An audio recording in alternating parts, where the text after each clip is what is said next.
అందరికీ నమస్కారం. ఇంగ్లీష్ నేర్చుకోవాలనుకునే వాళ్ళకి నా స్వాగతం. ఇంగ్లీష్ అనేది జస్ట్ ఒక లాంగ్వేజ్ మాత్రమే. కానీ మనలో చాలామంది దానొక బ్రహ్మ పదార్థం లాగానూ, బ్రహ్మరాక్షసి లాగానూ చూస్తూ ఉంటారు. అది అర్థం కానిది కాదు, భయపడాల్సిన అవసరమూ లేదు. ఇంగ్లీష్ భాషకి ఉన్న కొన్ని ప్రత్యేక లక్షణాల వల్ల అది మనకి ఒక పజిల్ లాగా అనిపిస్తూ ఉంటుంది. ఎంత పెద్ద పజిల్ అయినా ఒక్కో స్టెప్ వేసుకుంటూ వెళ్తే దాన్ని సాల్వ్ చేయొచ్చు. కాకపోతే కొంచెం సహనం, ఓర్పు ఉండాలి. కొంచెం టైం పడుతుంది. ఒక పజిల్ ఒక రోజుకు సాల్వ్ అవుతుంది, ఇంకో పజిల్ వారానికి సాల్వ్ అవుతుంది, ఇంకోటి నెలకి, మరొకటి సంవత్సరానికి. కానీ ట్రై చేస్తే ఏ పజిల్ అయినా సాల్వ్ అవ్వాలి, అవుతుంది.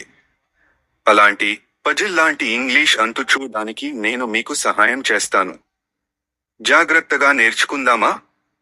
ఇంగ్లీష్కి సంబంధించిన అనేక విషయాలను గురించి తెలుసుకుందాం. నా వీడియోస్ ఫాలో అవ్వండి. ఇదే మన ఛానల్.